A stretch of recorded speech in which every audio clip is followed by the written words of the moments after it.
In her lifetime, Hilma af Klint never expected understanding from the inner circles of the art world that she was a part of. She was not interested in exhibitions at the academy or at art galleries, nor was she looking for collectors or buyers. Instead, she sought an audience with sincerely curious minds, who would follow her path to new thoughts and emotions, challenging materialism and expanding consciousness. This is the story of Hilma af Klint and her greatest vision, the temple. Hilma showed an early talent for art. Her upbringing was marked by a deep connection to nature and a strong interest in the spiritual and esoteric. Born into a naval family in Solna, right outside Sweden's capital Stockholm, Hilma af Klint became a pioneering Swedish artist, renowned for her revolutionary abstract paintings. In 1880, she began her studies at the technical school and specialized in portrait painting under the artist Kerstin Cardon. During the period between 1882 and 1887, she studied at the Royal Academy of Fine Arts in Stockholm.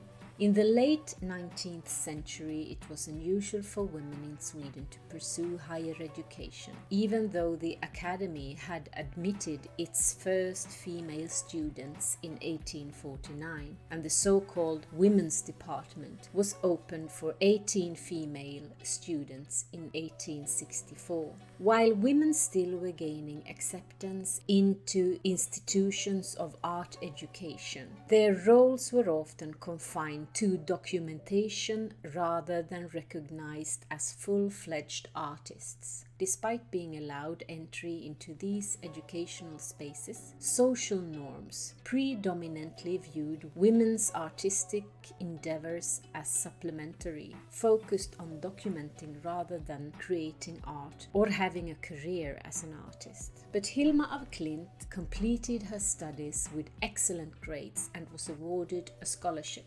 granting her access to a studio in the studio building owned by the Royal Academy of Fine Arts in Stockholm. She got financial support from her family and was not forced to marry and discontinue her artistic career. A notable facet of af Klint's education was her specialized focus on landscape painting. Through methodical observation and meticulous examination, she refined her capacity to encapsulate the essence of nature on her canvases. When you see these early works, you can for sure notice that she was an extremely skilled landscape painter. Hilma af Klint's spiritual beliefs deeply shaped her as an artist. She was actively involved in spiritualism, which was gaining popularity in the late 19th and early 20th centuries. Af Klint, along with Anna Kassel, Cornelia Cederberg, Sigrid Hedman and Matilda Nilsson, formed a group they called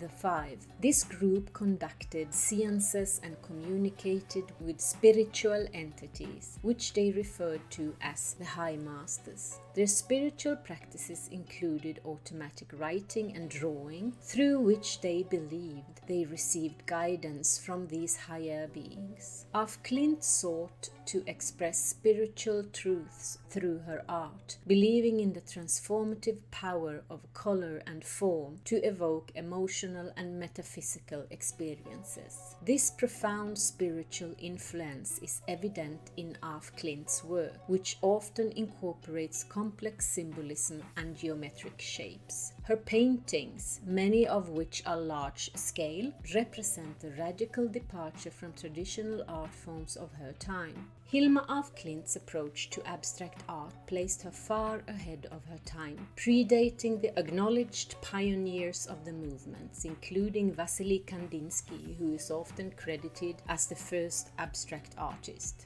The intersection of spirituality and art was not unique to af Klint, even though many do not know this. Several contemporary artists of her time were also exploring similar themes. However, this aspect of their work often remains overshadowed. Kandinsky, for instance, was deeply influenced by spiritual concepts, especially those drawn from theosophy and anthroposophy. Kazimir Malevich, a key figure in the Russian avant-garde movement, incorporated spiritual elements into his suprematist compositions. Malevich's iconic black square is not just a formal exploration of shape and color, but also a representation of the artist's belief in the transcendental nature of art. Piet Mondrian, another prominent abstract artist, was also influenced by spiritual philosophies such as theosophy, which emphasized the interconnectedness of all things. His iconic grid paintings sought to distill universal harmony into geometric forms, reflecting his spiritual convictions. In retrospect, the spiritual messages of these artists' work offer new insights into the abstract movement, challenging conventional narratives and highlighting the motivations behind their artistic practices. But what differs of Klint is her position as a precursor, positioning her as a visionary whose contributions extend far beyond her time.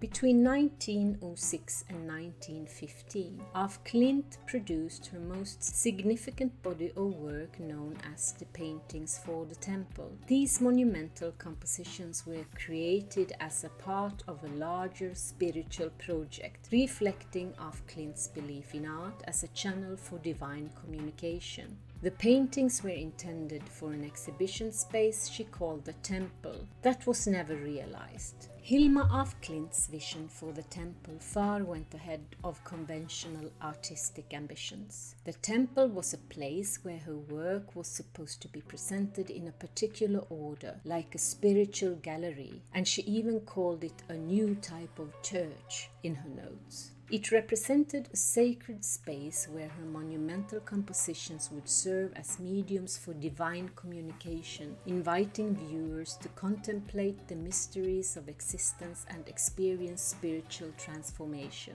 Af Klint envisioned the temple to be situated on an island surrounded by water.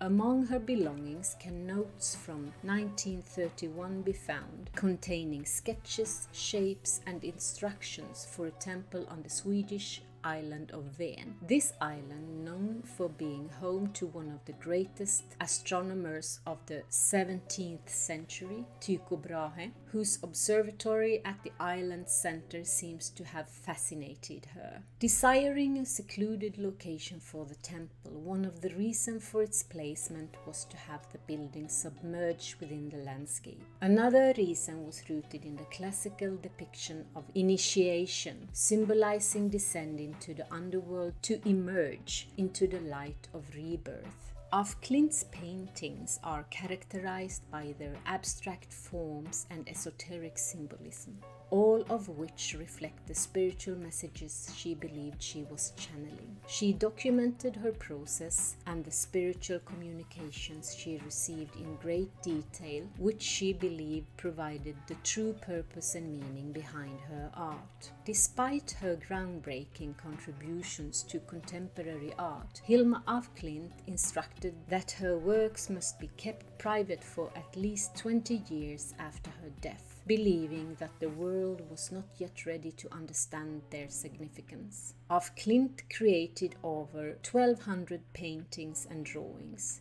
meticulously documenting each piece and the spiritual messages she received, indicating a deep conviction in the spiritual purpose of her work. Af Klint entrusted her nephew, Erik af Klint, with her entire collection, including her notebooks and instructions. For decades, her work remained in storage, largely forgotten by the art world. It was not until the 1980s that her paintings were gradually brought to light, starting with an exhibition in Los Angeles in 1986. This initial exhibition sparked interest and led to big exhibitions all over the world. Af Klint deliberately kept her private life a secret, prioritizing her art's importance over her persona. With minimal private diaries or letters, she aimed beyond securing a place in art history, believing her work could free us from narrow worldviews, transcending gender, class, and the distinction between art and life. If you enjoyed this video about Hilma af Klint, please subscribe to our channel and press that little notification bell so you know when we share our next video about something interesting in the world of art. This is Lip and I thank you so much for watching. Bye bye!